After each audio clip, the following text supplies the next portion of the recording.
All right, good evening, everybody, and welcome. You can all hear me okay?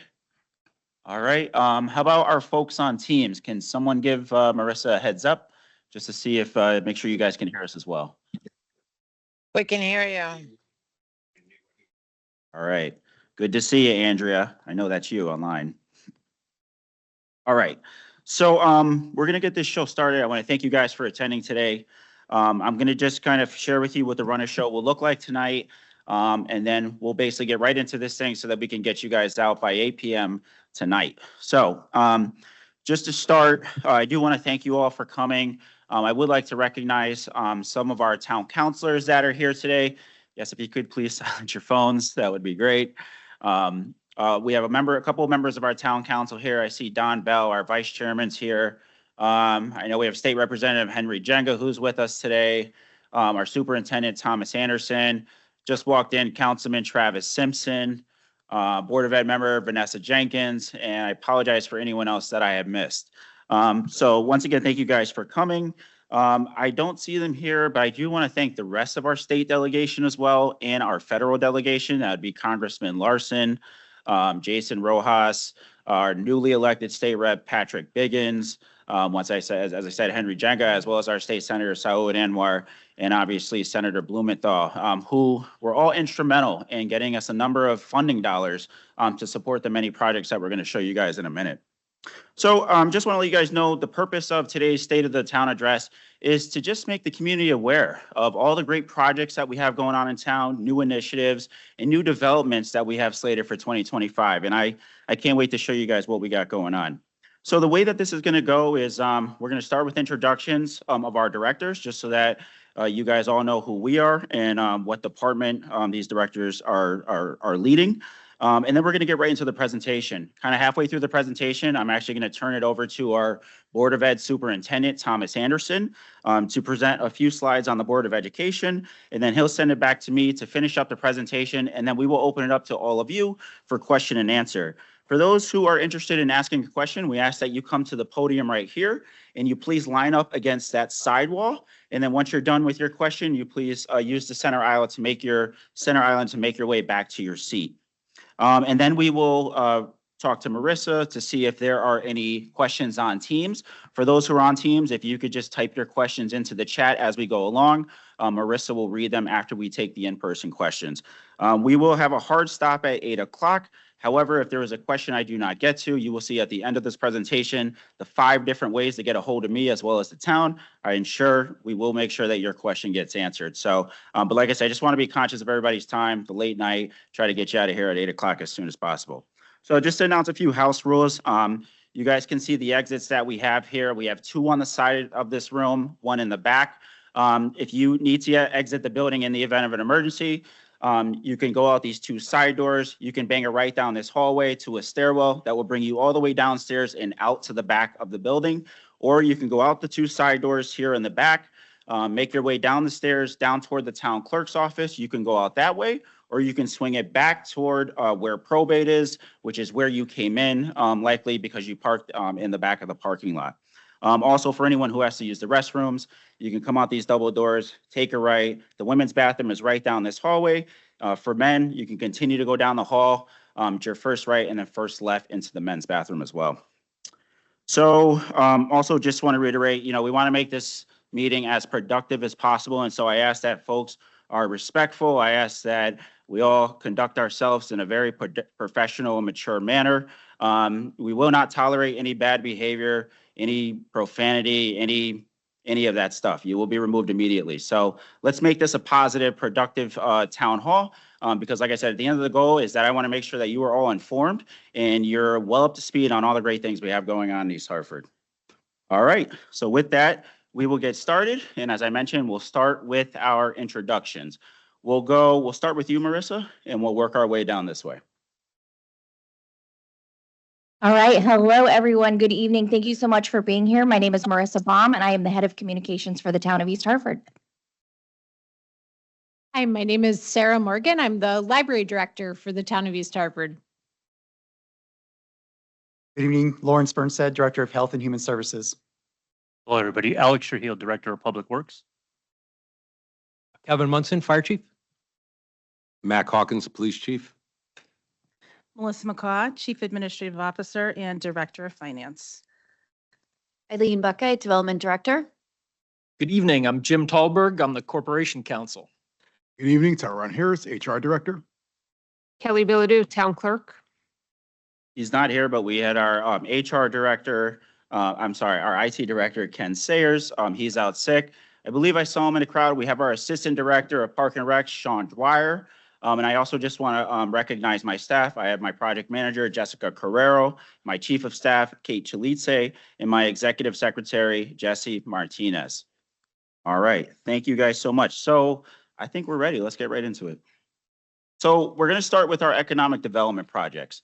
I know those are very important to you guys, and then we'll roll into some other updates as well. So starting with our first project being 363 Robert Street Hotel. We did report on this last year. There are really no new reports other than that this project continues to progress along. It is under construction. If you drive by, you can start to see the facade taking place where the Starbucks is going to be. This is right across from Margarita's, right at the I-84 exit ramp. So just positive project, continues to go under construction, and will add much needed hotel rooms to this area. To the right, we have Church Corners Inn, which is the old 860 on Main Street. We did award our redevelopment RFP to Parker Benjamin, who had plans to change this from a 51 kind of single bedroom unit to 24 multi-bedroom apartments, with 2 being affordable, and subdividing the ground space, which used to be the old Bessel's Lounge, which we shut down, into 3 separate commercial spaces. We have been conducting some pre-development activities such as hazardous waste testing and surveying to just get an accurate demolition cost. And we are currently out to bid for architectural services to design the interior of the building. Our next project is at the corner of Prospect and Governor. This is right across from Charlie's Pizza. This is an old, I think, oil distribution facility. You guys have probably noticed that the demolition of this site has already started with the clearing of the vegetation around the buildings. So they have all their approvals that they need at this point to demo the buildings that are there.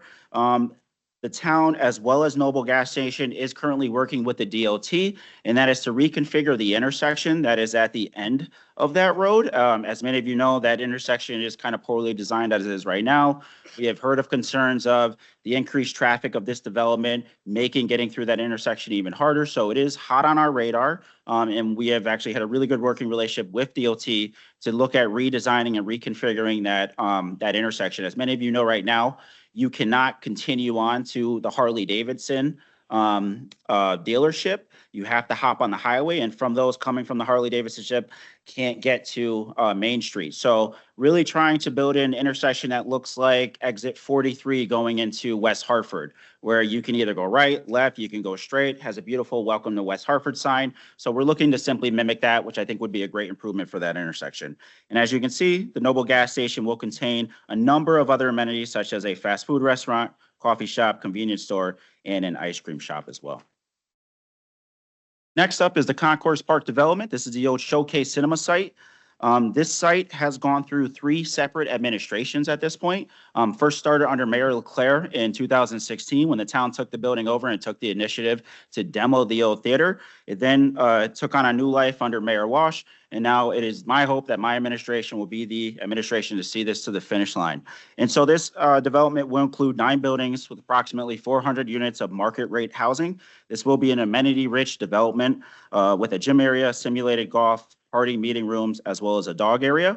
I am thankful, and I thank my development director and her team. We have gotten through all the hurdles we've needed to finalize some of the challenges we had with programming the $10 million in public infrastructure money. Really, a lot of the hurdles and extra requirements that we had put on was to better protect our public money, which is the $10 million that we received from the state. And we did that by allowing CRDA, who is the Capital Regional Development Authority, who assists both Hartford and East Hartford with development, to program that $10 million in infrastructure. So now that we've gotten over all those hurdles, we are working to have our developer close on the property this February 2025. That's a really good thing. That gets that property back on the tax roll. It gets it off the town's ownership. And so this summer, spring, you will start to see the infrastructure being programmed, and then from there, the vertical constructions of the buildings right after. Next project is the Founders Plaza development. This is a project that's been quite a bit in the news. It is a partnership with our Port East Side partners, and this is a multi-$100 million project that is going to be mixed use, including commercial, housing, retail, entertainment. Back in March, we did get approval from the town council to enter into a development agreement with them. We are now working to program the $6.5 million that we got from the state to demo 99 Founders Plaza. That is the old Bank of America headquarters building that is down there. And that is to make way for 300 units of market rate housing as well. I will tell you that the developers themselves so far have invested upwards of $22 million into acquiring almost all of the property along the riverfront slated for development. To me, that is a significant investment. They have acquired all the property that they needed to make this development possible. So that shows a real commitment to East Hartford, an investment we haven't seen in some time. This is a project that I continue to tout as a regional project, as it is not just going to benefit East Hartford or even be supported by East Hartford, but more so supported by the region. And in my opinion, just looking at the renderings, this is going to help put East Hartford on the map and create a reason for people to come to East Hartford to begin with. So this project is out to bid right now for the demolition, and you will see demolition of 99 Founders Plaza happening this year. Turning our attention to the Habitat for Humanity Burnside Hope development. This is just one of the smoothest, most positive projects we've had in quite some time. You all know Habitat for Humanity, very reputable company who builds houses all around the state, all around the country. Me and my developers had a really awesome time going out there and helping build one of those houses. That house has since fallen down, but we are, no, just kidding. Just kidding, the house is up. It's gonna stay up forever. But just a positive way to give back to the community. Good, you're all awake. I'm glad to see it. And so 5 of the houses have been completed so far. It is going to be 10 single-family homes, and I am pleased to tell you all that all 10 houses have already been secured by East Hartford residents at this point. So we're looking at a completion date of December 2026. But if you simply drive by, you can see these are beautiful houses. They're energy efficient, and just an all-around very positive project. Yep. Next is our historic building renovation. I did report on this last year, and we finally will see some action on this year. We got $1.25 million from ARPA to program to try to renovate all 5 of our historic properties. 2 of them are on High Street. That's the Brewer House as well as the Hockdom Library. And then we have the remaining 3 in front of Martin Park. And that's the Goodwin Schoolhouse, the Huguenot House, and the Blacksmith Shop. So through the process of going out to bid and identifying the cost that it would take to renovate all these properties, we did realize that we actually don't have enough money to renovate all properties. And so we started to prioritize the properties that were being used the most, such as the Brewer House and the Hockdom Library. So we did replace the Goodwin Schoolhouse roof this past winter of 2024. And we are out for construction. We're out to bid for construction for the Brewer House, which will receive a full renovation, and then the Hockdom Library, which will receive a new roof, as well as addressing some of the drainage issues that we have on that site as well. Next is the Commerce Center on East River Drive. This is a development by Simon Conover. This is going to be in the area between Two Rivers Magnet School, as well as American Eagle Credit Union, the back of their parking lot. So it's going to essentially be right on the river. It'll complement the Port East Side development that we also have going on. It will be 150 market rate apartments. There'll be 5 3-story buildings, both with covered and uncovered parking. It'll be amenity rich with a clubhouse, fitness center, work from home space, community room and cafe, a pool, a lounge, and grilling stations. And we will be connecting this to our Great River Park through a number of trail improvements, just to create really great and direct access to the riverfront as well. Our next project is the Rensselaer Logistics Center. When we had reported on this last year, it was still under construction. The project did complete in the summer of 2024. They received their certificate of occupancy in August of 2024. You guys have probably seen in the news that Lowe's has moved in. However, Wayfair is having trouble occupying their space. And I think that's just due to the just the model of their business. With COVID going down, not as many people may be shopping online. Amazon still dominates the online market like no other. And so they're struggling to occupy the entire space. They are occupying a portion of it. We have been in constant communication with them, Eileen and I, to just talk about what's going on. Do they have interested parties? And they do. So they've been open and honest about their inability to occupy the entire warehouse, but that they are actively seeking another tenant. For us, this was a really positive project because it helped grow our grant list and it contributed $5 million in additional tax revenue to our budget that I did not need from residents. And that's ultimately the goal of everything we're doing here. So just real positive project. We're still working with them to see when we'll have a ribbon cutting, but this project as of right now is complete. Moving on to our park improvements. And I want to thank Sean Dwyer, our assistant park director, and his entire team, as well as DPW and our park maintenance department for their work. So we have completed the dog park mural at Foreign Park, which is where our dog park is. That's our canine mural, as you can see in the photo. We renovated 10 of our town basketball courts in 6 different parks. This was a highly visible project. Many of those courts were the original courts, or they were paved over the original court at one time, but just a really overall positive project. And if you look at any of them, you see a ton of the youth on them playing basketball, and they deserve a facility like this. And so I'm happy we were able to bring it to them. We also completed some really great improvements at Gorman Park, including new fencing, new dugout, as well as a new T-ball field. Gorman Park is home to East Hartford Little League, which serves over 600 kids a year in baseball, in softball. So when I saw the park and this project was brought up to me, much of the fencing was bent, it was faded, it was gray. It was just outdated and old. And you go to any other surrounding community, they got new fencing, new facilities. Our kids deserve that too. And so I'm happy that we are now able to offer them to that at one of our most popular parks where softball and baseball is played. We also completed a number of new swing sets, and then planned for the horizon is Gorman Park basketball and a futsal court. This is in the big open space, the old tennis space that is behind the parking lot. We also have plans to renovate the paved pathways around McAuliffe Park. Anyone who's been in McAuliffe Park, you know that the paved pathways are degrading, so we are looking to renovate those as well. Some pathway renovations at DePietro Park, and looking to install lights, better lighting at the Martin Park football field for the East Hartford Hornets as well. Next up is Silver Lane Plaza. When we had reported this to you guys last year, we were in the process of tearing down that center building, the one that says Super Pet. As you all know, that building is no longer here. At that time, we also had 9 tenants that were still remaining in the 2 side buildings. Through the work of our corporation council department, as well as our development department, we were able to relocate or get all 9 tenants out of those buildings, with the last tenant being out by September 20th.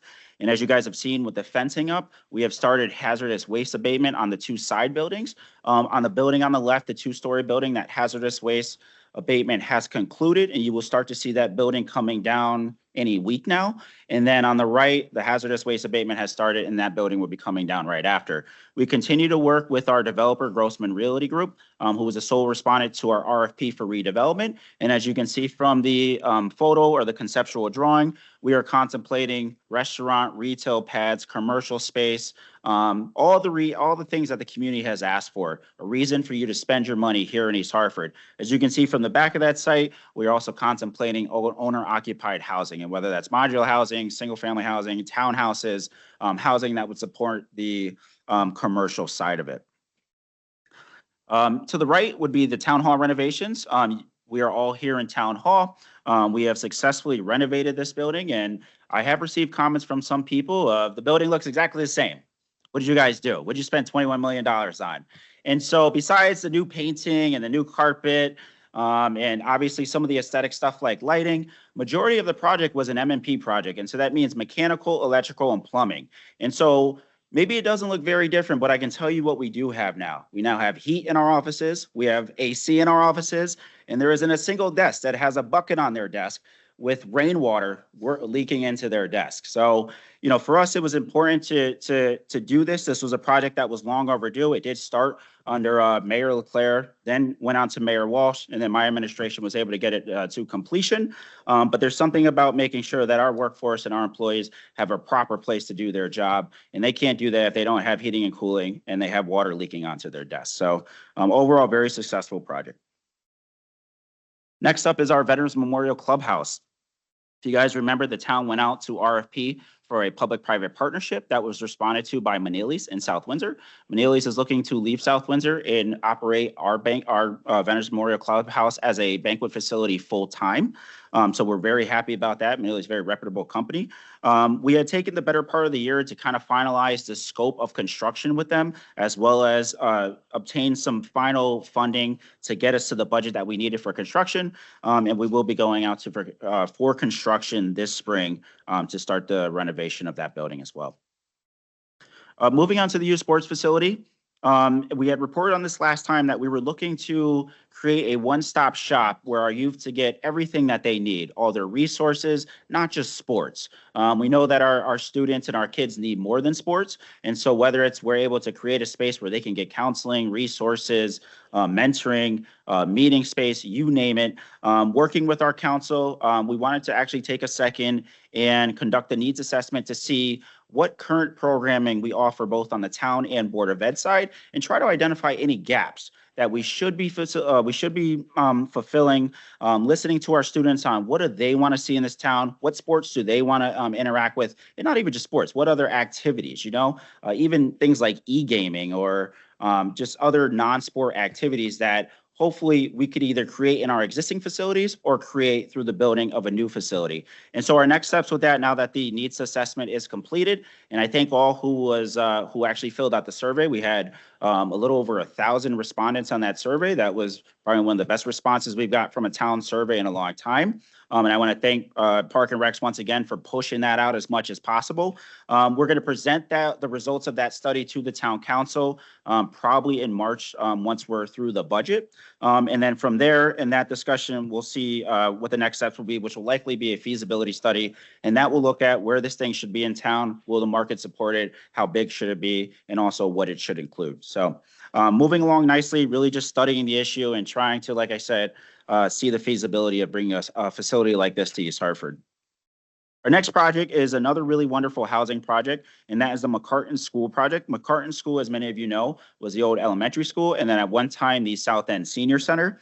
And so the plan is to demo the school and subdivide the property into 16 to 20 single-family lots to build single-family housing. And so you can see the theme in this presentation that we're not only building apartments, we're also building single-family housing. I know our housing authority had just completed their renovation of Columbus Circle Veterans Terrace. And so we're really trying to build housing for all types of residents. We don't want there to be a reason for why you cannot live here in East Hartford. And this project's unique because I think it serves a unique problem that we have here in East Hartford, in that our current housing stock, built in the 40s and 50s, when Pratt & Whitney was booming, supporting the war effort, bringing in workers, our housing stock really reflects the way of the life back in the 40s and 50s, when one person worked, one person, stayed at home, one person had a car, there weren't as many kids. And so we find that as affordable as our housing is, when it's time to grow, when people need a second and third bedroom, we can't accommodate them here in East Hartford, or we have trouble doing so. And so what this project hopes to achieve is subdividing up this school to build a little bit of a bigger lot that could accommodate a little bit of a bigger home, so that when you start here in East Hartford, you stay here as well. And so we did go out to bid, and we did get our bids back for demolition. Fortunately, they came in significantly under budget for us, around the tune of $700,000 versus the $1.2 million that we had estimated for it. And so we'll continue to program the rest of the $4.5 million that we got from the state. And that's to both demo the school, as I mentioned, as well as build the infrastructure to support the vertical development of the housing. And so that includes the road, the utilities, and basically connecting the two adjacent neighborhoods that you guys can see on your screen. And then once again, we'll go out to RFP to a developer to build the houses themselves. Next up is our Pollinator Pathways project. As you can see in the photo, we did complete our first pollinator garden. This is a reimagining of DePietro Park at the corner of Silverland and Forbes. The first garden was a partnership between East Hartford Rotary, the East Hartford Beautification Commission, and the East Hartford Garden Club. To our great fortune, and I was just at a check presentation last weekend, we had an organization simply drive by. The organization is called We Love You, believe it or not. And they drove by, they loved what we were doing, they have a strong environmental focus, and they wanted to build our next 2 pollinator gardens. And Sean and I, our Assistant Director of Parks, was at a check presentation ceremony where they did secure all of their funding and labor to essentially build the next 2 pollinator gardens for us, and that planting will start in the spring. So we're very, very excited about that. Really just a reimagining DePietro Park. If you look on the right of that slide, that is also DePietro Park, where we're hoping to continue to bring a sunflower maze to that park as well. We had started this process last year, but by the time we were going to begin the plant, it was kind of too late in the season. It wasn't really worth it. The sunflowers wouldn't have gotten that big. And so we waited until this year to start fresh in the spring. This is a partnership with Local Handle Farm, who has graciously offered to seed the sunflowers for us, about 500 of them. And so what this really talks to at the end of the day is how can we create an experience, a destination that's available to East Hartford. As you all know, down the street from DePietro Park, we have East Hartford High School. And so imagine for those who have to take prom photos, graduation photos, family photos, now they don't have to go to Wickham Park in Manchester or Elizabeth Park in Hartford. They can stay right here in East Hartford and get beautiful photos from a beautiful background at a beautiful destination. That's what we're trying to create here with the reimagining of DePietro Park. Our next big infrastructure project, now that we have completed Town Hall, is to bring some much needed improvements to our DPW facility, and specifically to the facilities that house our highway department. And so it's looking at bringing in some modular break rooms, locker rooms, and meeting space so that the employees of the highway department have proper locker rooms with proper bathrooms, clean bathrooms, more modern. We're in the midst of designing our highway storage shelter, as well as designing our highway garage. And as you can see from the top bubble up there, that is the current highway garage that is extremely outdated. So just looking once again to give our employees a proper facility to conduct their work in, to be safe, to be have all the tools they need. So a DPW facility is our next project. If you guys remember, the voters did approve $2.6 million at the last referendum, I believe in November of 2023. And that was to support this project. So you will start to see some improvements at DPW as we work to address that next infrastructure project. Next up, just to talk about some more reimagining of our green spaces. Through the partnership of our Veterans Commission, we did complete the Veterans Flag Retirement Memorial. This is located at Hillside Cemetery. It creates a more formal location and process to retire U.S. flags in a much more respectful way, in my opinion. As you can see from the picture, we did hold a first U.S. flag retirement ceremony conducted by the Veterans Commission at that park this winter. So all around, just a successful project in a way that we could help continue to honor our veterans. So moving on to the right, just another great project to try to honor our veterans and create a space that they can be proud of, and that is the Veterans Memorial Park that we are proposing at Bicentennial Park. As many of you know, Bicentennial houses 4 of our existing war memorials. And so I had this vision of why not bring all the war memorials to this park and put them in order, in chronological order, that told the story of East Hartford's involvement in all the major conflicts. I shared this with you guys last time. The funny thing is when I actually went around to go see all the existing war memorials, I realized that they're just too big and it's not feasible to move them from where they are. So they will be where they are forever at this point. So, but since the last time I reported this to you guys, we have now secured funding through a BAR grant, which is a planning grant, and that is to engineer and spec out the construction of this design so that then we can seek funding to basically go out to construction and build something that I think would truly honor our veterans. Our next slide, and I just want to be very transparent with you guys about cannabis. I know cannabis is a hot or cold issue, but cannabis is here. It's here in the state of Connecticut. We are one of the last surrounding towns to have a dispensary. And so as you can see from the slide, we do have 2 retailers that are coming to us. The first retailer, and you might get a kick out of this, is at 500 Main Street. Anyone who knows that building, it is the old Connecticut State Police Union building. That is where the town's first dispensary will go. The second one will be at 32 Main Street, which is the old house that used to be across from the back of ShopRite. The house has since been torn down. That dispensary will have a drive-through as well. That one hasn't started construction. The one on Main Street has started. You can see the renovations if you just drive by. In addition to the two retailers, we have two cultivators, one being at 241 Park Ave, who has already begun the interior demolition, and then one transporter product manufacturer, food and beverage manufacturer as well. I don't remember where that one is. 191 Park Ave. Got it. 190. Thank you. 191 Park Ave. So, at the end of the day, you look at some of our surrounding towns, and I'm not picking on Manchester. They've got like 5 retailers. Newington's got like 4. There is no longer a cap on the amount of retailers that can be in a municipality. There used to be a cap. It was you could have one every 25,000 people. That cap has been lifted. However, that doesn't mean that there's going to be an influx of cannabis dispensaries. Everything has to be approved by the town through our Planning and Zoning Commission. So John Ryan right here has the sole responsibility of that. Just kidding, John. We've also included some distance requirements in our zoning regulations to try to mitigate this influx of dispensaries as well. And like I said, when it comes to cannabis, it is a highly regulated industry. The town does get a 3% kickback on any of the sales of cannabis. And so I can tell you that the municipalities who already have operating dispensaries have been seeing or receiving hundreds of thousands of dollars in tax revenue due to the kickback that we get from sales tax. So we do look forward to that sales tax revenue. And like I said, we're not too worried about the industry. We'll continue to monitor it. But cannabis is here, my friends.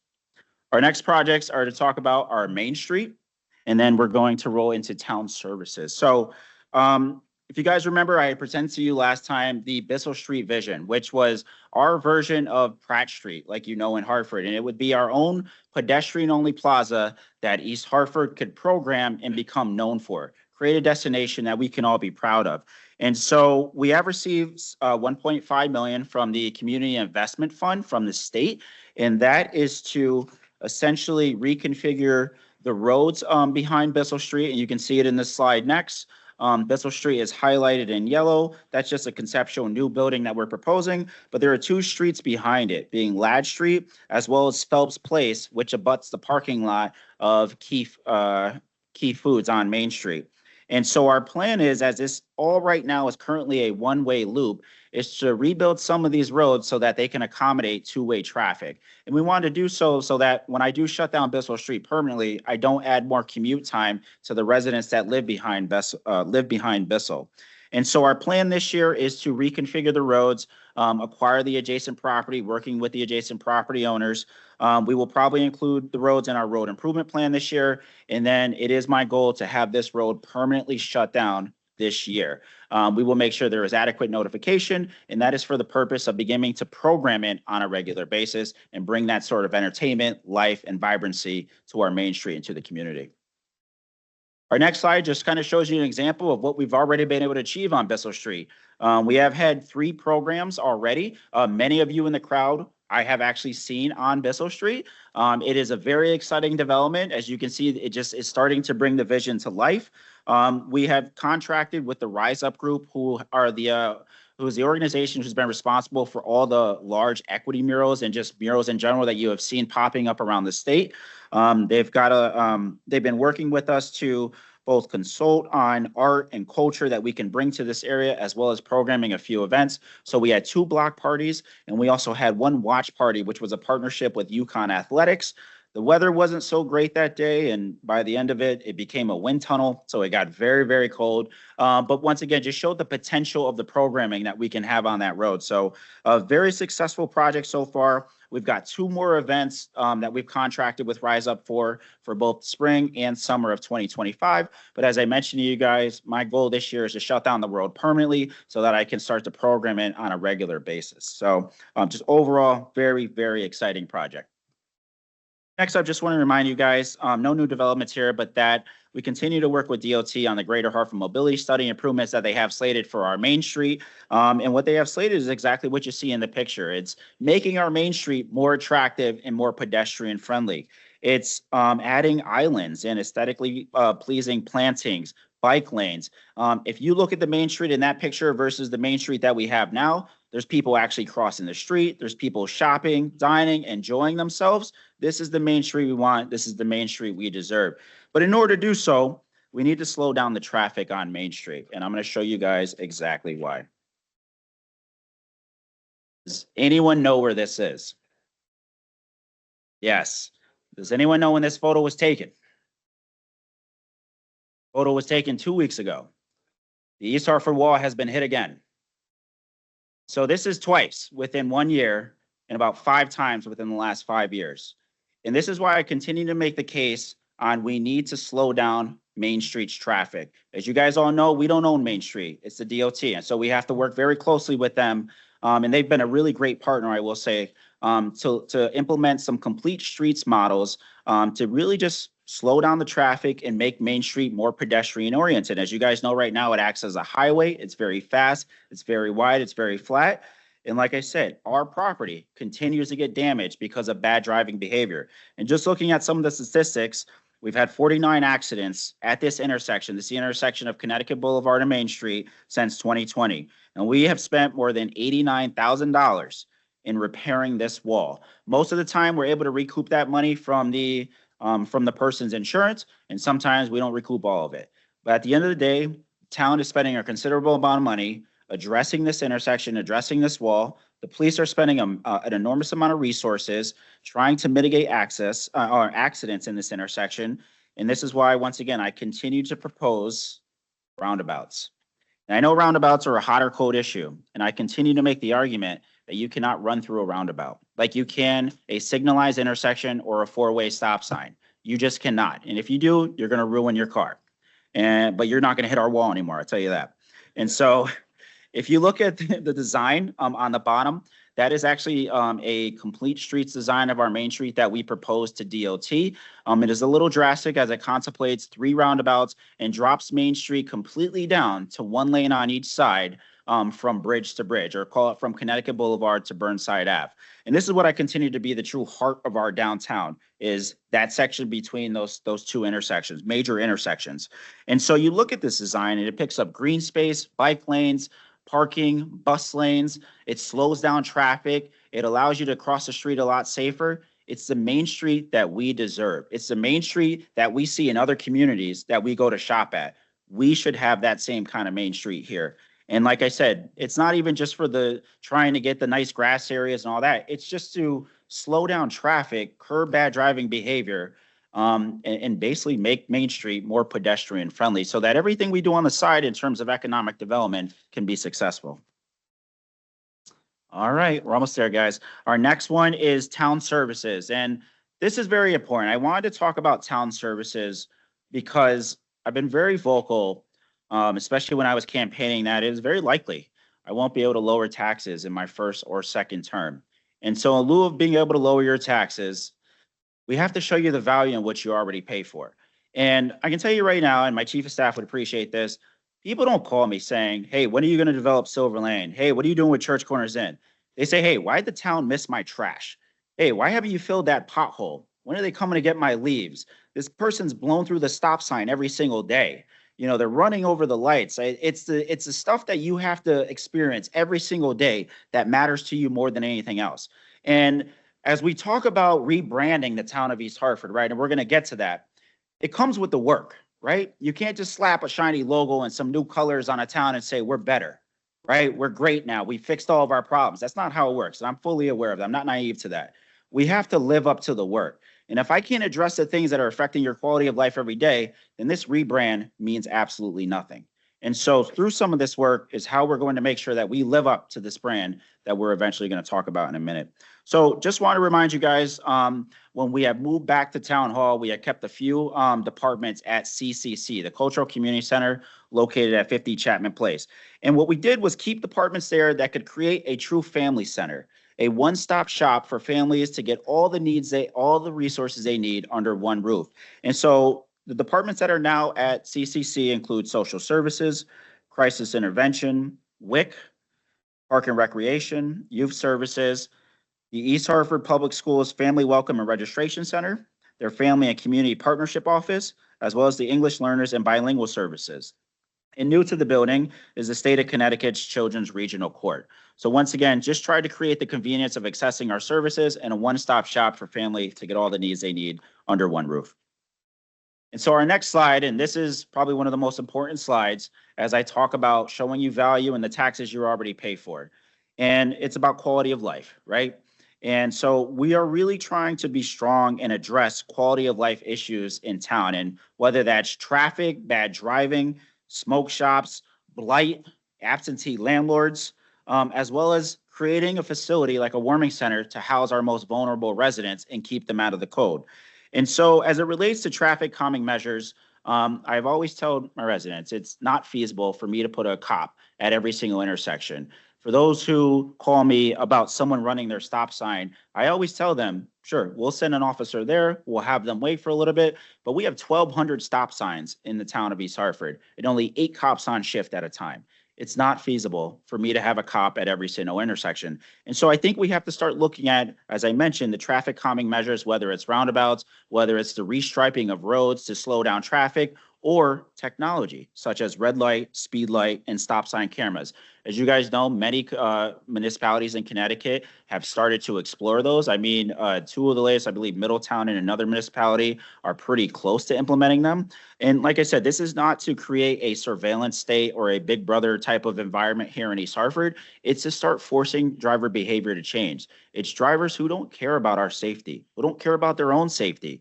And we could do everything we want. We could pull them over 1,000,000 times. We could ticket them. But we need to start figuring out how do we force driver behavior to change. And I can tell you, any one of these systems, whether it's a red light camera, speed camera, or stop sign camera, are paid for by the violators themselves. So no cost to you, no cost to the municipality. It is cost to those who get the tickets. They pay for the system, as I think they rightfully should. And so as it relates to smoke shops, and this is related to cannabis, we don't have problems, obviously, with cannabis yet because we don't have our dispensaries operating. And when they do, they will be highly regulated. A kid cannot just go into a dispensary and buy whatever they want. You have to submit an ID, and that ID actually gets stored in a national database, so they know who you are forever. But what we find is problems with our smoke shops in town illegally selling marijuana. And whether it's cost to us or residents who walk by, they can smell it. In addition to our own investigations and raids of smoke shops where we have confiscated illicit drugs and illicit activity. And so a new state law that went into effect on October 1st, 2024, finally gave the municipality the ability to pursue both a criminal approach as well as a civil approach to holding smoke shops accountable that conduct illegal activity. And so this could result in either a civil penalty upwards of $30,000 each occurrence, or a criminal approach in which we would apply to Superior Court to basically have the operator arrested and to be able to shut them down permanently. Because it is our fear that, just kind of going in and confiscating this stuff, maybe fining them, will not stop them from continuing to do that stuff again. And like I said, these are the calls that we're getting to our office, whether it's someone who has to walk past it, someone who has to live next to a smoke shop. And like I said, those are the areas where we're seeing the abuse of cannabis occurring versus, dispensaries. And like I said, we don't have those operational yet. And a fine for the landlord as well. Thank you, Chief. So next up is really just addressing blight and landlords. You guys have probably seen the news quite a bit, whether it's Hartford, East Hartford, and this happens a lot during the winter. No heat, right? Heat goes out of the building and there's a large scale relocation. I can tell you in my time just as chief of staff, and I'm looking at my Health and Human Services Director, Lawrence Burnside, who houses social service as well, who is our response department in terms of relocating people. They are constantly spending their time relocating folks, getting them into a better situation, getting on the landlords to make those repairs so that those folks get back into their house immediately. And so we did a couple things that we thought would strengthen our enforcement over absentee landlords. And that includes revising our entire blight ordinance to give us 2 main things. One, to increase our property maintenance fines to $1,000. Right now, they're at $100. And so for a regular homeowner like yourself, $100 because you didn't cut your grass, that's a lot, right? It can add up. But say to a company like Stratus Equities, who owns about 700 units in town through 18 different buildings, $100 is nothing to them. It's pennies on the dollar, right? And so we needed to increase that fine so that we could really have a little more teeth in our enforcement to get them to act faster, to fix whatever they need to fix, to get their residents back into their property. And so in addition to that, we have also given ourselves now the ability to remedy blight on private property. And this is a unique situation, right? And this is always going to be our last resort. And I want to assure you, you're not going to see the town on your property as a first resort. We always, per state statute, we have to send you out a notice. We have to give you a certain amount of time to remedy that. And if you don't, we start to fine you. And sometimes that doesn't work. And the neighbors call us and they say, great, we heard you're fining them. We heard you sent out a notice, but it's still there. There's still trash there. There's still an abandoned car there. Their lawn's not cut. And so now through our ordinance, we have the ability to go on that property, whether it be remove that car, cut the lawn for them through a contractor, or pick up that trash and then lien the property. And it's all for the purpose of giving the neighborhood relief after every enforcement action we have taken has simply failed. So it will never be our first option to go on your property, remedy blight, and then lien your property. We will make every effort to work with you, educate you, get you to do it yourself. But at some point, we will need to give the neighborhood relief, and this gives us that tool to finally do so. And then, as I had mentioned, as related to relocations, I believe we are one of the only towns, if not the first town, to have a very solid uniform relocation policy and response flow process. And so that includes both our Health and Human Services Department as well as our Inspections and Permits Department, who, like I said, have almost too much experience now in having to relocate people. They are very good at what they do. And so this just ensures that when we do have to relocate people, we do it efficiently, humanely, as well as effectively, because the goal is to get them out as soon as possible into a better place and then get them back into the place that they're comfortable with, which is their home. So I'm very proud of the development that we've been able to do this year in that process. And then just want to remind you guys, we do have a new service for you, and it's a new warming center in town. That warming center is located at St. Rose's Church in the basement. They opened up, I believe, right after New Year's or right before New Year's. They're open until April 1st of 2025. Their hours are 7 p.m. to 7 a.m., 7 days a week. When the governor implements the severe weather protocol, they go into 24-hour mode. I do want to share with you guys, we are seeing this warming center fill up within the first hour of it being open every single night. It has a capacity of 25 people.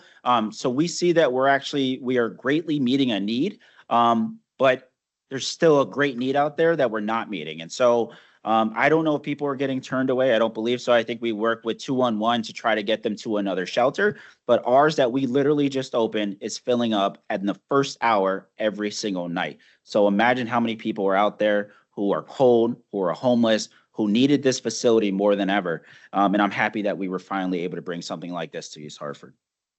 Just wanted to let you guys know, we did restructure EH Works. We have actually separated out youth workforce development and adult workforce development. This was our workforce development department. Youth workforce development is now under youth services. And so that's going to be programs like the summer youth employment program, where we employ 60 to 80 East Hartford youth in East Hartford, as well as in the surrounding area. And then now adult workforce development is going to be under the library in a new division called Workforce and Digital Navigation Department. Digital Inclusion Department. Thank you, Sarah. So we did just hire our new director of that department. Her name is also Sarah Wiseman. And so we're happy to welcome her on board. But this is important work. At the end of the day, when I think about economic development, I was just telling Sarah Wiseman this the other day. What makes East Hartford attractive, right? What tells a business that there's a reliable revenue stream here for them to be successful? And unfortunately, in East Hartford, we have low average household median income. And so how do we raise that? We raise that by getting people good paying jobs, right? By getting them the job skills they can to be successful, to be self-sustainable, and to just get themselves a career that can support them and their family. And so the work that EH Works does is way too important. We have to continue it on. And I believe through this new structure, we'll be able to continue that great work for the community. And then lastly, just want to mention that we have combined or we will be combining in July our Planning and Zoning and Inland Wetlands Commission. For most developments, you have to touch both boards. And so combining them now helps to streamline and make development more efficient here in East Hartford, where now a developer only has to go to one meeting to get all their approvals, getting the information that they need. And, for any developers in the room, just as well as I do, time is money. And so the faster we can get you through the municipal government, faster we can get you your approvals, the faster you can get operating and the faster you can start making money. So just a way to kind of pitch East Hartford as being more business friendly and making sure that we're doing right by our businesses. All right, so before I turn it over to our superintendent of the Board of Education, just want to remind you guys, we are in budget season. The month of January, we have began, myself and my finance director, Melissa McCall, meeting with our directors to start compiling our budget. As you can see on the screen, the budget workshops are going to start Monday, February 24th. They are going to be here in Town Hall in the Town Council chamber starting at 6 p.m. You can see some of the first departments will be first the budget introduction, mayor's office, town clerk, probate, corporation counsel, treasurer, town council, register of voters, board of selectmen, police department, and the fire department. And as you can see, the workshops continue with the budget finishing up in the middle of March. So, you know, at the end of the day, no one ever shows up to our budget meetings. And so it is funny, I guess, but at the end of the day, we make these things available to you, right? And it is not only important that you know who I am and who the rest of your elected officials are, but you know what I'm spending your money on, right? You can see what we're spending it on, you can see the projects we're pursuing, but you really want to know the ins and outs of where your money is going. And I can assure you, all my directors put on a wonderful presentation of what they do, why they do it, and where that money goes. You know, we're here to make sure you're informed and that you know exactly what's going on. You know, I hear a lot of people angry about taxes being high, angry about not knowing where their money goes to. We're here. We're here to answer those questions. We're here to show you that. And so I ask that you meet us halfway and that you come to these budget workshops and you learn about what we're spending your tax money on, because I assure once you know, you may not be so mad. You may understand. You may know who we're serving and who we're trying to help out here. So like I said, at the end of the day, these are our budget workshops. That process is going to start at the end of February, and I strongly encourage you guys to come. So with that, I'm going to stop and I'm going to turn over to our superintendent, Thomas Anderson, who will provide some exciting updates about the Board of Education. Good evening. Thank you, Mayor Martin, all of our other elected officials and everyone here this evening. I appreciate the opportunity to be able to share, excuse me, a few things tonight. So first, tonight, as Mayor Martin has highlighted, and we focus on the quality of life and revitalization of our great town, let's remember that the heart of any thriving community is its schools. Investing in East Hartford Public Schools is investing in economic growth, the future, one filled with promise, progress, and boundless opportunity.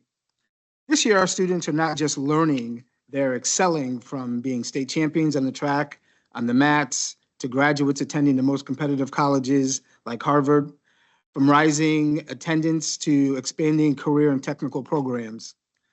The momentum is undeniable. With a brand new $730,000 manufacturing lab that we received this fall, I'll touch on it in a little bit, there's a relentless commitment to our student success. We're preparing the innovators, leaders, and workforce of tomorrow. When we invest in our schools, we don't just build better classrooms, we build a stronger, brighter East Hartford for generations to come. So that is the return on investment that I'll touch on as we go through these quickly.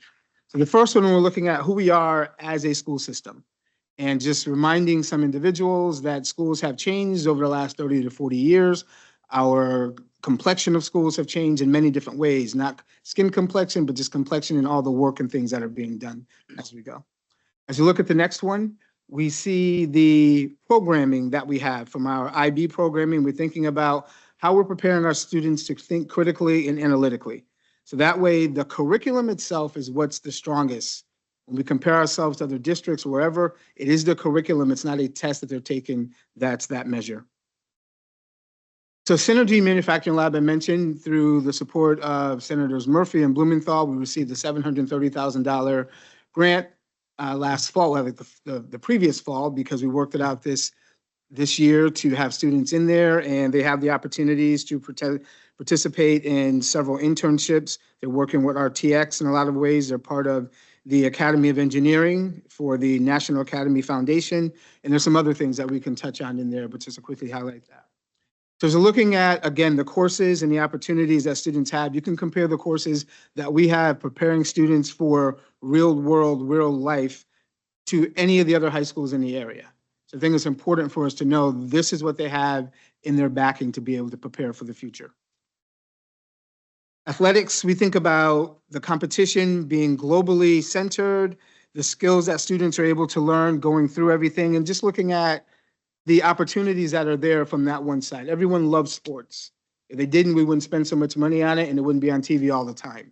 So if you look at the proud history and tradition that we've had in East Hartford before I was in high school here, all the way from the early, I don't know, it goes back to the blue and white East Hartford when we look at what the Hornet was then.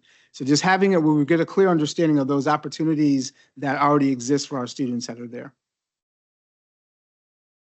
Again, we think about what is that return on investment. Our IB school, CIBA, the Connecticut International Baccalaureate School that we have here, is the #1 ranked high school in the state of Connecticut. It is ranked number 117 in the United States. Understand that 117 out of approximately there are 22,000 plus high schools in America. So we're thinking about the investment and the return and the things that the mayor had mentioned about revitalizing and where the tax money is going. My parents still live in town for many, many years. They're still here. So I get to hear those things about what's going on and what are we paying for and about those potholes and those type of things. And we're thinking about, well, what is that investment? How do we create a situation where our students, again, can think and they come back and they give back to the community that's here? Again, having that balance. If we think about the best communities for the extracurriculars, we think about music education. We look at, from the Department of Education standpoint, from the schools of distinction. Now, that is the test score, but what it is saying is the investments that have been made in the school system, whether it's time, energy, and money, has been worth it. We continue to grow. We continue to make that level of improvement. So as we're thinking, again, the results that are there, these are more tangible where you can see what the outcome is, because this is what the newspaper may report. But what you can't see are some of the other things when we show the pictures of students that are there, the work that's being done. But the progress we've been making over the last 2 years, building on previous, there's a lot we should be proud of and thinking about that level of investment through the budget process. So again, as I close, I told you we're going to be quick, just thinking about when you're sharing your thoughts or questions that you might have, you can always reach out to our offices, reach out to the school that's in your neighborhood if you don't have children that are there. If there are questions about anything that were taking place, getting that feedback, because the way we look at this, these are community schools. I've been entrusted to lead the effort, but it is a complete team situation. So again, being able to be part of it now, just kind of sharing what those services are that we're investing in. This is the best return on investment that we could ask for. So, thank you. Thank you, Mr. Superintendent. I thought it was important that the superintendent come on and talk about what the Board of Ed's doing, because a State of the Town address should not just include the town side, as the Board of Ed is the town as well. They serve the same students, whether it's from an education standpoint, from a services standpoint. So we wanted to give you guys a whole view of everything that's going on in town. So we are almost there, and we're going to just roll right into new initiatives, and then we will get ready to open up for question and answer. So 2 of the new initiatives, main initiatives that we have pursued, and you guys, I'm sure, are familiar with this, is a community brand initiative, as well as exploring sharing services with other municipalities. So as it relates to the community branding initiative, when I got it inaugurated back in November 2023, I clearly said that the days of bashing East Hartford were over. And I, as mayor, I'm telling you, have seen firsthand the things that make East Hartford great. The people, the programming, the services that we provide, and even the appreciation for what we do for our citizenry.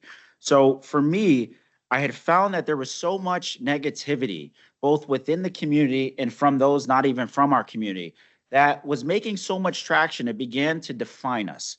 And I didn't like that. That's not the story that I know. It's not the story that I experience every day. And I think for many of you who have grown up in East Hartford, your parents grew up in East Hartford, your kids still live here, you're raising your grandkids here, you too know why East Hartford is a great place to live.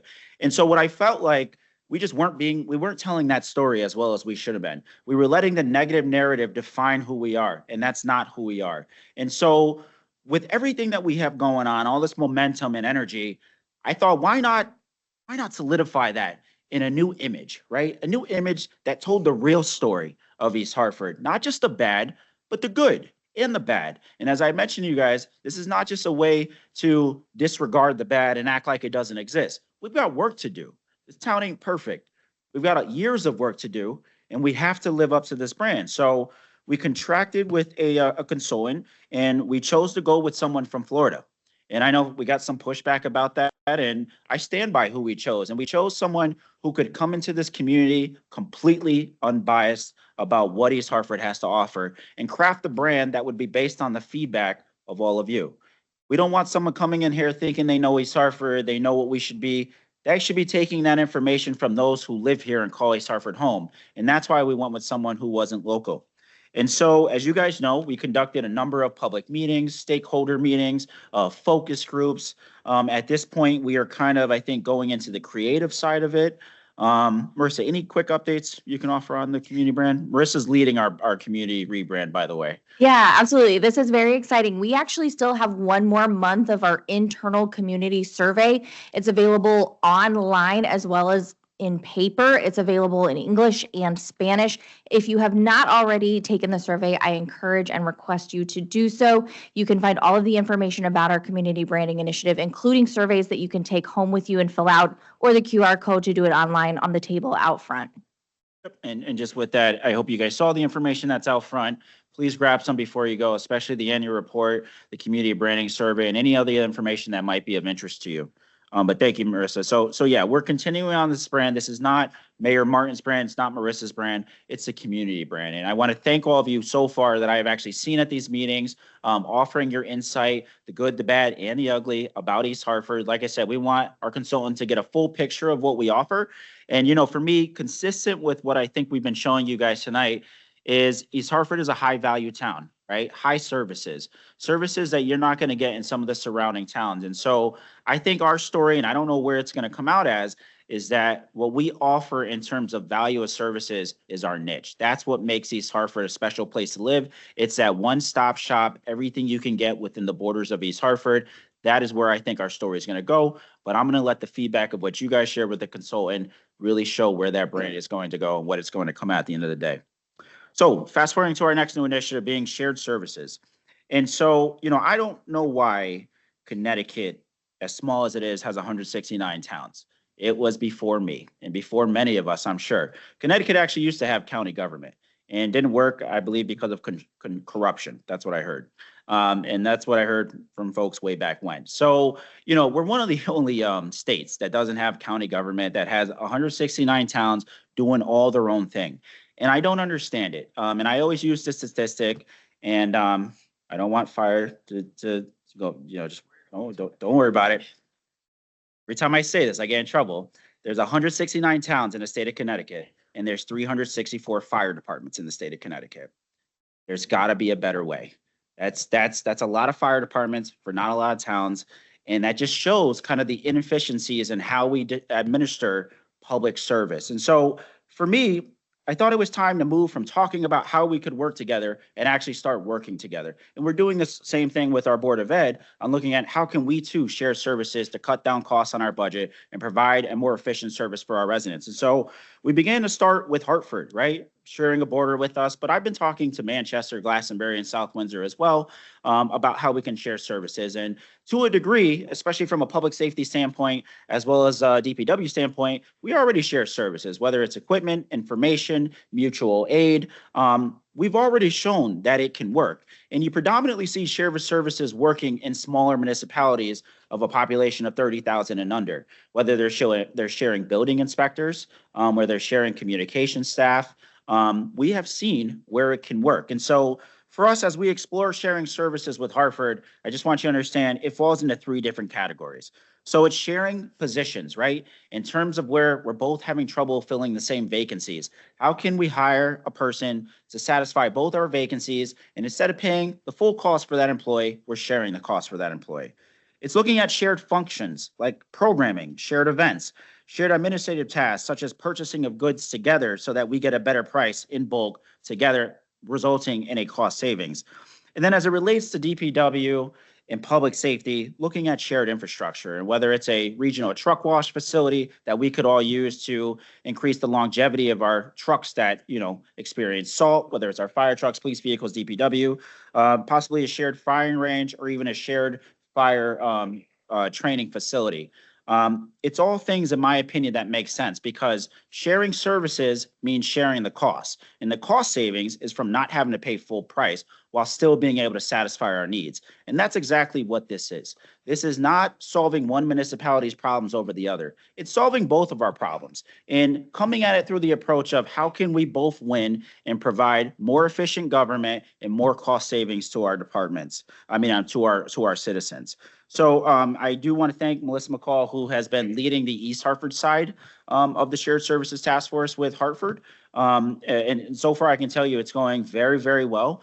Just seeing the two municipalities work together, at the very least, what they're doing is learning from each other, learning how each other's operates and taking those best practices and bringing it back to their municipality. At a very low level, that is absolutely what we will achieve. But through some of the work and the results that I've seen, I believe we're going to actually achieve a lot more. And so the Shared Services Task Force is actually one of 3 task forces that I am partnering on with Hartford's Mayor Arunin. And so the second one is shared tourism, culture, and events along our riverfront, better leveraging our riverfront to create a destination that the capital region becomes known for. And then the last one is a shared vision. And I had this vision of, we're always called the crossroads to New England, right? And I think that's just kind of like a backhanded insult. We're equal distance from New York and Boston, right? But instead of being kind of the pass-through, why don't we become the premier destination in the state of Connecticut? Not the pass-through, but the place that you must stop on your way to any one of those other great cities. And so the shared vision looks at how do we make the capital region the premier destination of the state of Connecticut?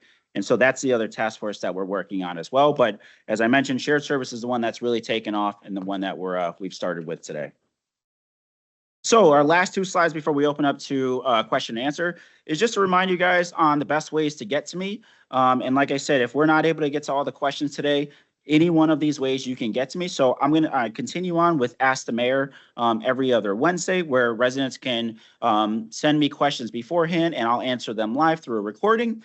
We also have a monthly Meet the Mayor, and that is usually a dinner with the mayor or a lunch with the mayor that we do at a local restaurant. It's just an opportunity to come break bread with me, talk to me, once again, meet who I am, talk about concerns. We can talk about the good. It doesn't matter. It's just an opportunity to meet me while showing some of our local restaurants and businesses a little bit of support.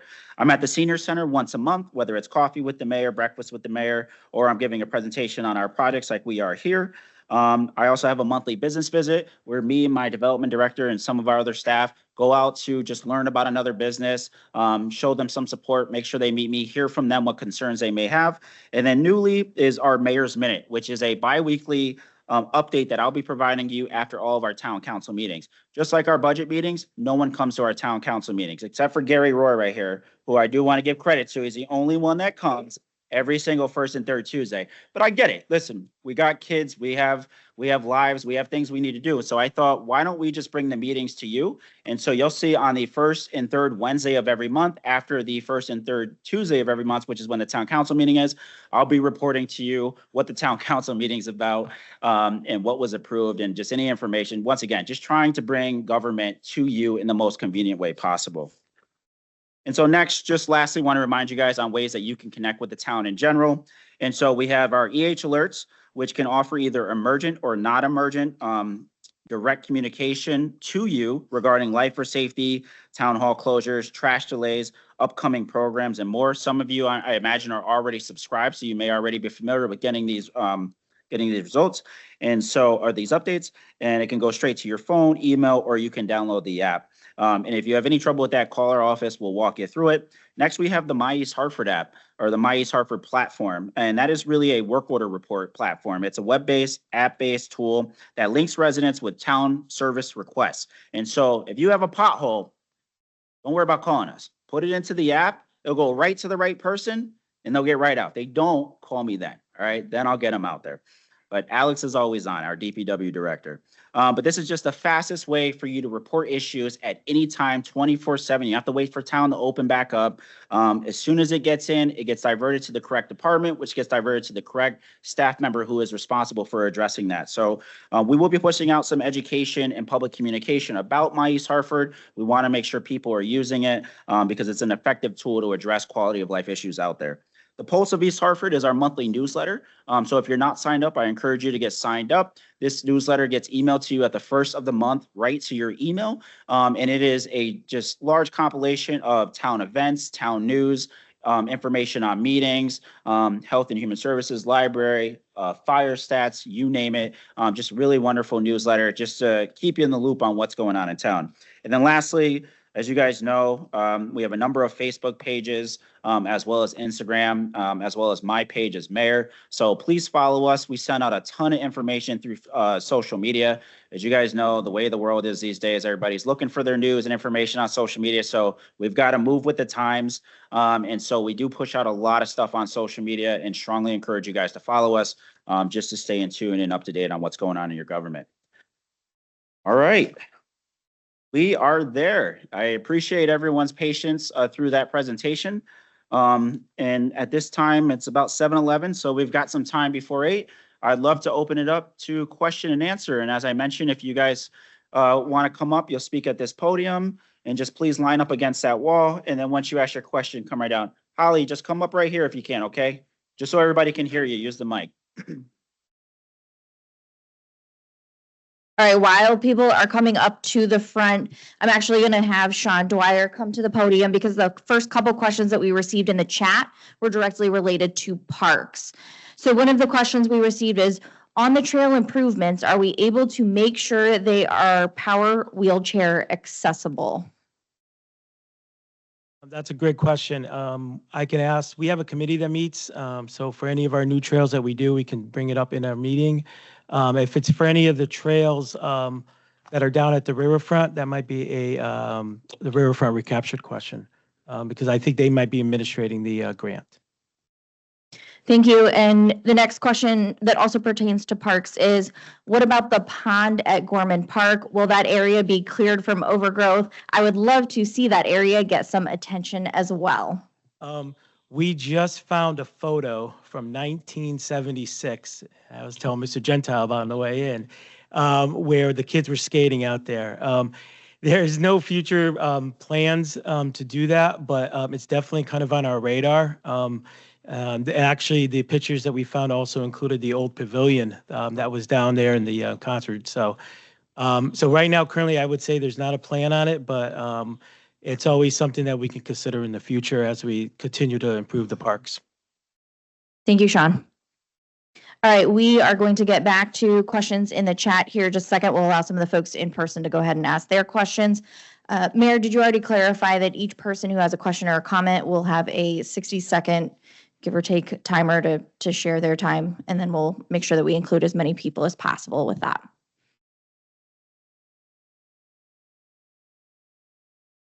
Thank you, everyone. My name is Vanessa Jenkins, 26, I should sign in here, 26 Suffolk Drive in East Hartford.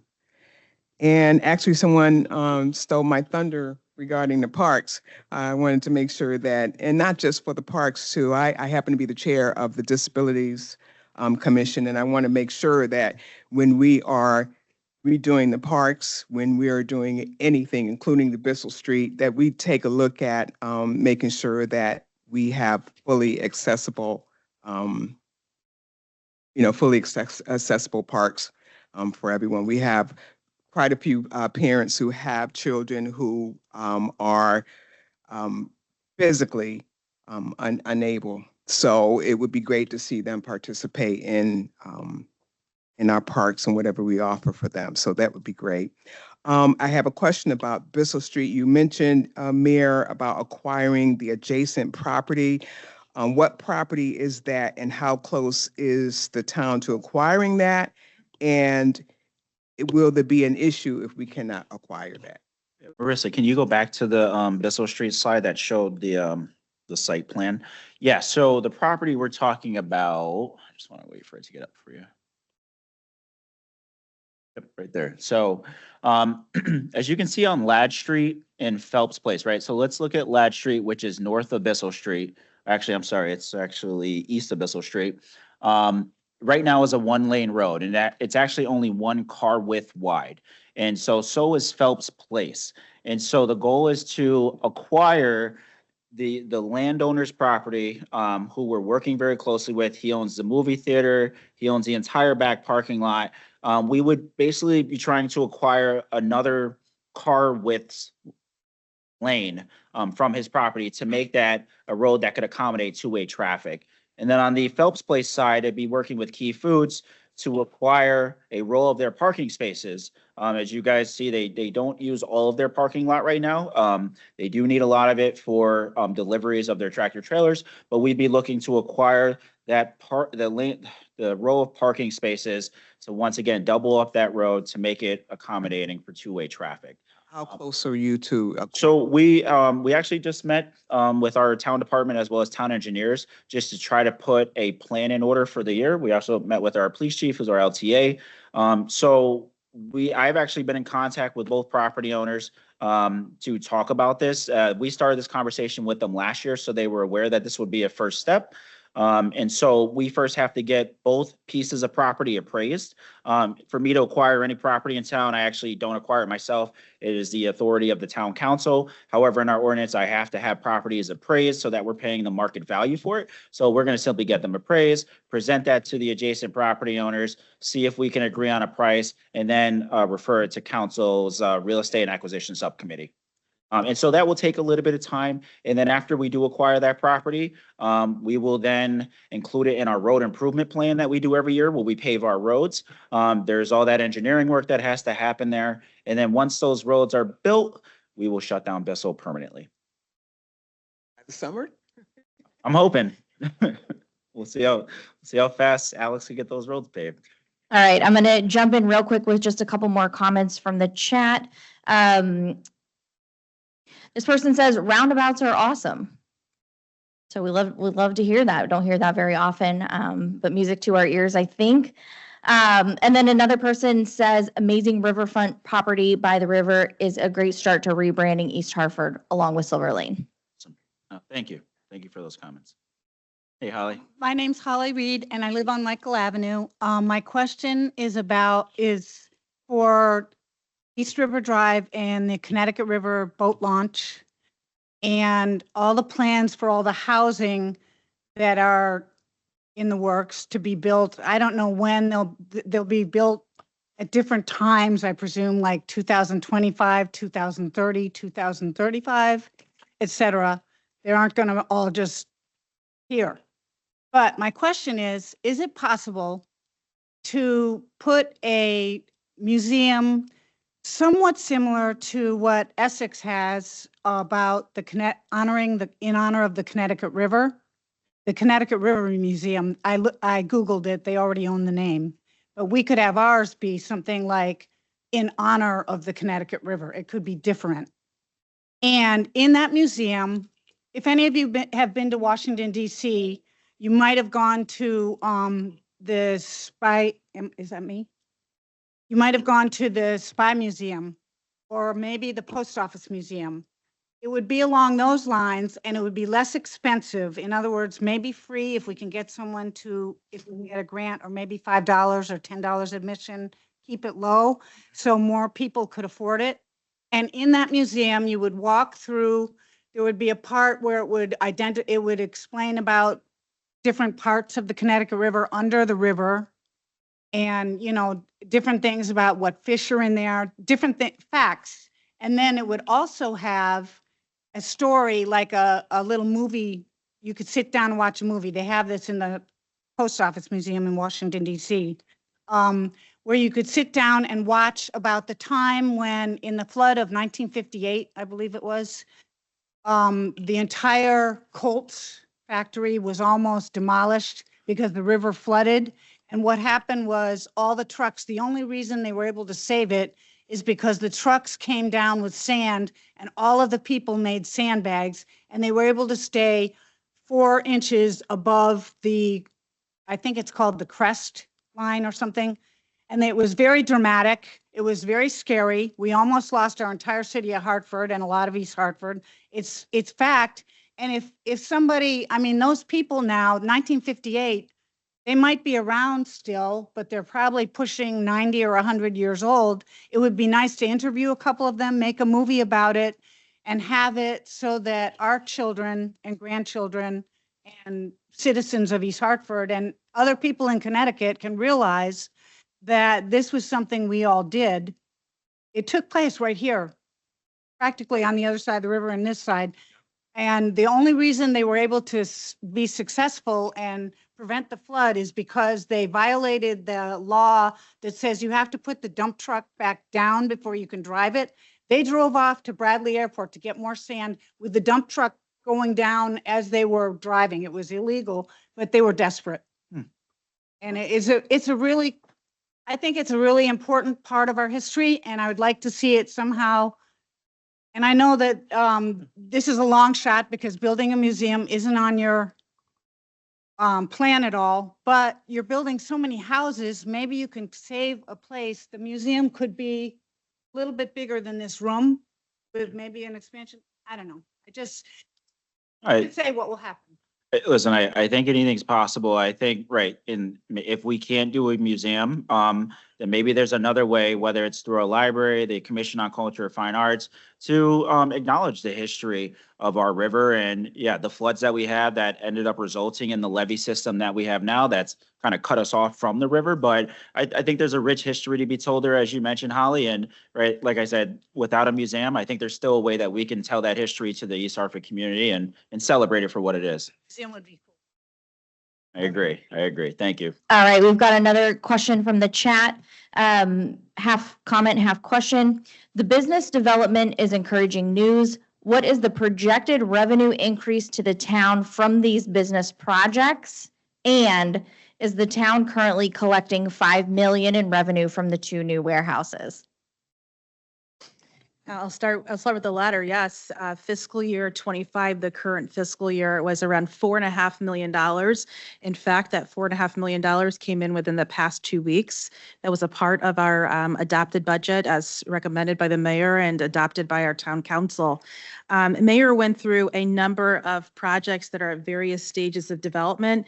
Those that are closer to having a really solid pro forma. I think the next one, and Eileen, correct me if I'm wrong, would really be Showcase, given that they're going to be closing.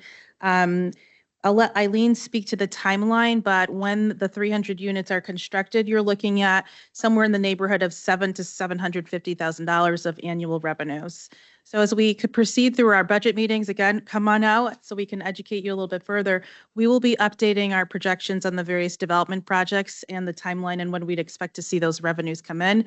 These projects take, 3 to 4 years, so you'll see something that's a 10-year projection. But the mayor is staying right on top of his team and ensuring that we continue to have momentum in bringing this revenue here to East Hartford. Eileen, anything on timeline? Yeah, they anticipate on breaking ground for the infrastructure for that first $10 million that the mayor spoke about this spring. So they're hoping to go out to bid very soon. They're hoping to close on the property with the town of East Hartford in February, as the mayor mentioned. And, added to what Melissa already mentioned, all of these projects bring in one-time building permit revenue fees as well. So all of these projects will pay those fees to our inspection and permits office. So we will see those as well, which we also will see with national development, or saw with national development. And I just want to add, it could be hard to hear that, right? It's going to take a few years for that tax revenue that we want to come to fruition. But it's the nature of development. And Eileen hears from me more than anybody else. Why isn't this project done already? Why hasn't it started? This and that. And I'm constantly being educated that it's just not how it works sometimes. Some projects move faster than others. And I remember a resident asking me or telling me, why are we doing so many things at once? And you know why? Because once again, projects move at different speeds. And if one fails, at least we have a number of other projects to continue to move on to show progress in this municipality. And so, at the end of the day, we have to start somewhere. And this town has started somewhere. And although it may take years for a lot of these projects to come to fruition, and we're talking 2, 3, 4 years, we had to start somewhere. And with everything that you guys see going on, it gives me a lot of confidence. And I hope the same for you, and hope that we are headed in the right direction and we will eventually be on good fiscal ground. But once again, this is the year that we're starting it. This is the year of demolition as well as development.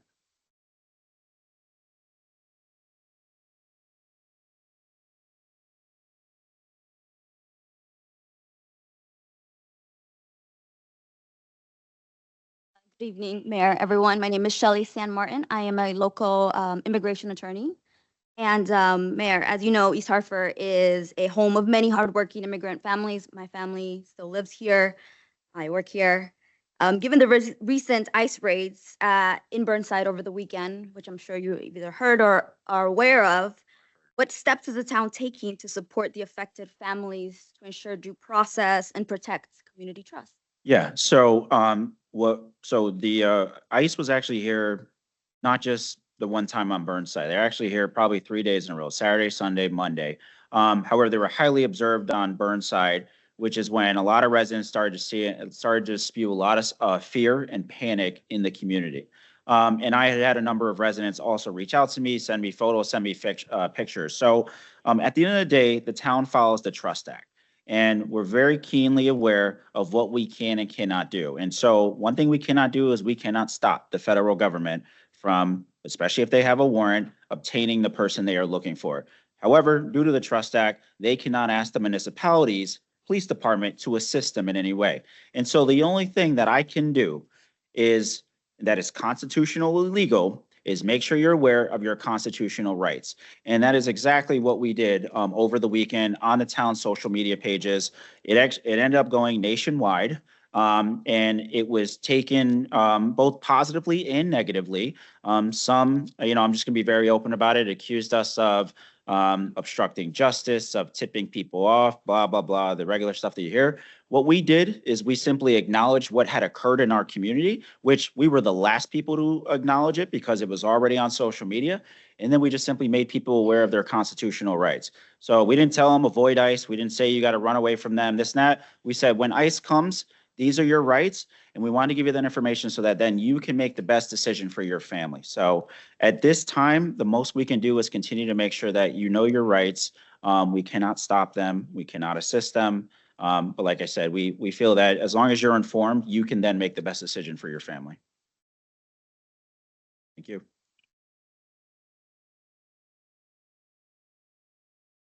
All right, I will add a comment from the chat that is piggybacking off of Mayor's response just now.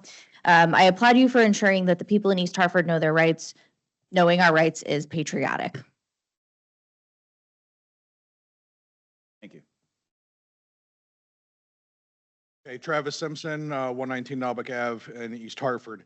I wanted to speak as a resident of Naubach Ave. One of the things that you did not bring up that we're really looking forward to in the south end of town is, as the town's only historic district on Naubach, we're regulated to how we can renovate, maintain, update our houses to what you can see walking down the middle of the thoroughfare. Our street is not walkable. So the fact that the mayor has put some engineering money forward and we're looking at the first phase of actually adding sidewalks to the historic district is a huge improvement for our neighborhood and what we've been working towards as far as maintaining the historic value of the neighborhood. I know phase 2 also ties into Glastonbury, hopefully, as well as the Route 3 bridge. Hopefully we can start partnering, maybe through the municipal aid and other aspects that you've started talking to them about getting our walkability to extend into the Glastonbury shopping districts as well as that Route 3 pedestrian bridge so that we can tie into the other communities across the river. So basically, from bridge to bridge on the river itself, we have that loop and that walkability.